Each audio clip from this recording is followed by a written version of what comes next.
नमस्कार दोस्तों, आपका स्वागत है आपके अपने YouTube channel Gyanshala with Nikhil में। तो दोस्तों, आज के वीडियो में हम जो नया टॉपिक सीखने वाले हैं उसका नाम है सक्सेसिव डिवीजन, जिसे हिंदी में क्रमिक विभाजन कहा जाता है। तो सबसे पहले तो हमें ये समझना होगा कि ये सक्सेसिव डिवीजन या क्रमिक विभाजन का मतलब क्या होता है। तो हमें पता है, जब हम विभाजन करते हैं तो हमारे पास में जब विभाजन के दौरान एक तो हमें मिलता है भागफल और एक हमें मिलता है शेषफल। तो हर पिछले वाले भाग से हमें जो भी भागफल मिलता है उसको हम किसी दूसरे भाजक से विभाजित करते जाएं तो उसको ही क्रमिक विभाजन कहा जाता है। मतलब कि एक नंबर को हम बार बार डिवाइड करें।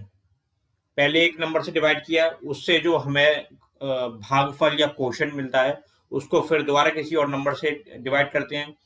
फिर दोबारा डिवाइड करने पर जो हमें क्वोशिएंट या फिर भागफल मिलता है उसको फिर हम किसी और नंबर से डिवाइड करते हैं। तो ये जो क्रम होता है कि एक बार भाग देने पर जो हमें भागफल मिला उसको फिर दोबारा से भाग देते हैं, फिर दोबारा जो भागफल आया है उसको फिर तीसरी बार किसी और संख्या से भाग देते हो। तो इसी को ही हम क्रमिक विभाजन या सक्सेसिव डिवीजन कहते हैं। तो ये जो क्वेश्चन है इससे रिलेटेड कभी कभार हमारे मैथ के क्वेश्चन पेपर में, कंपटीशन से रिलेटेड जितने भी पेपर होते हैं उनमें कभी कभी इस तरीके के क्वेश्चन पूछ लिए जाते हैं। और क्योंकि इन क्वेश्चंस की हमें जानकारी नहीं होती है, हमें इनकी प्रैक्टिस नहीं होती, तो ये क्वेश्चन हमारा आता हुआ भी गलत, या तो गलत हो जाता है या हम इसको सॉल्व ही नहीं कर पाते सही तरीके से। तो आज हम सीखेंगे सक्सेसिव डिवीजन क्या होता है। तो उसको समझने से पहले हम थोड़ा सा और समझें। क्वेश्चन सॉल्व करने से पहले सबसे पहले तो हम ये समझेंगे कि होता क्या है। तो सक्सेसिव डिवीजन, जैसे मैंने आपको बताया कि क्या होता है, एक के बाद एक लगातार, एक के बाद एक लगातार जब भाग देते हैं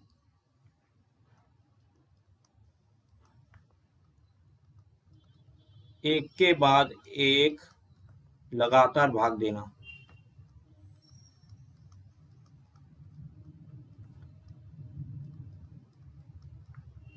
इसी को ही क्या कहते हैं, क्रमिक विभाजन कहते हैं या सक्सेसिव डिवीजन कहते हैं। मान लीजिए हमारे पास में कोई संख्या दे रखी है ए, उसका हमें पहले बी से डिवाइड करेंगे तो उसमें क्या होगा, हमारा कोई भागफल आएगा सी। तो फिर इस सी को फिर से किसी संख्या से डिवाइड करेंगे तो हमें जो भागफल मिलेगा वो मिलेगा, मान लीजिए ई। फिर इस ई का हमें किसी और नंबर से भाग देना होगा एफ से, तो मान लीजिए क्या आता है, जी मिला मान के चलिए।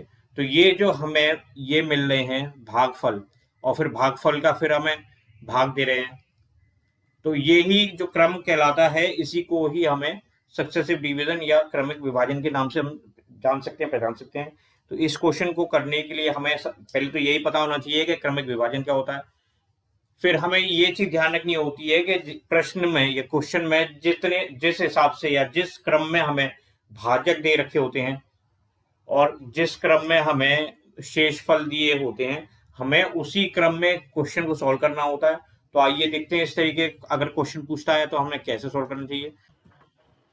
तो जो हमने अभी सीखा था या हमने देखा था कि सक्सेसिव डिवीजन या क्रमिक विभाजन का क्वेश्चन किस तरीके सॉल्व करना है, तो उसी की प्रैक्टिस करने के लिए हम आज का जो क्वेश्चन करेंगे वो है कि हमसे ये पूछा है कि वह छोटी से छोटी संख्या जिसको क्रमिक रूप से 2, 5, 4, 3 से भाग देने पर क्रमशः 1, 1, 3, 1 शेष बचता हो। तो वो हमसे ऐसी एक संख्या पूछी है, कम से कम छोटी या छोटी से छोटी ऐसी संख्या पूछी है जिसको अगर क्रमिक रूप से हम पहले 2 से भाग दें, फिर 5 से भाग दें, फिर 4 से भाग दें और फिर 3 से भाग दें, तो क्रमशः हमें जो शेषफल मिलता है वो मिलता है पहले 1, फिर दूसरी बार भाग देने पर 1, फिर तीसरी बार भाग देने पर 3 और फिर चौथी बार भाग देने पर 1। तो हमसे ये पूछा है कि शुरुआत में जो हमने पहली बार जब भाग दिया था तो किस संख्या में भाग दिया था, वो हमसे पूछा है। तो जब भी इस तरीके के क्वेश्चन को सॉल्व करना है तो हमें जो पहली चीज ध्यान रखनी है वो ये है कि हमें इस तरीके के एक कॉलम और रो का कॉम्बिनेशन बनाना है, जिसमें 3 तो हमारे कॉलम होने चाहिए, 1, 2, 3, और जितने हमारे भाजक दे रखे हैं या जितनी बार हमारा ये जो विभाजन हो रहा है या भाग हो रहा है उतने हमारी रोज होनी चाहिए। तो 1 ये हो गया, 2 हो गया, 3 हो गया, 4 हो गया, ठीक है।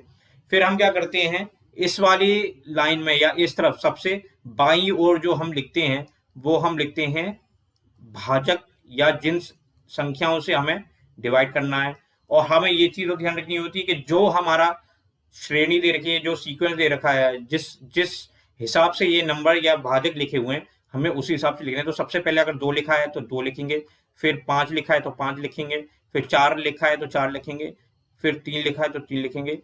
क्यों लिखेंगे? क्योंकि ये जो हमारे जो इस क्वेश्चन में भाग हो रहा है वो क्रमिक हो रहा है। तो जो पहले संख्या से भाग हो रहा होगा या जो संख्या पहली बार भाग दे रही होगी उसी को उसको हम ऊपर लिखेंगे। फिर जो सबसे आखिरी बार जो संख्या भाग दे रही होगी उसको हम सबसे आखिरी में रखेंगे। अगर हमने इस तरीके से लिखने की जगह, अगर हमने ऐसे मान लीजिए अगर 2 5 4 3 की जगह 2 5 3 4 लिख दिया होता, या कोई और नंबर किसी और नंबर के स्थान पर लिख दिया होता, तो इस क्वेश्चन का जो हमारा आंसर आएगा वो हमेशा ही गलत आएगा। फिर दूसरी चीज जो हमें ध्यान रखनी है कि जो हमें शेषफल दे रखे हैं, शेषफल जो जिस सीरीज में, जिस सीक्वेंस में हमें दे रखे हैं, हमें उसी सीक्वेंस में इन शेषफल को भी लिखना है। तो हम क्या करेंगे, ये शेषफल जो दे रखा है 1 1 3 4 उसको भी लिखेंगे। पहले लिखेंगे 1, फिर 1, फिर 3, फिर 1 1 1 3 1 को लिख लिया।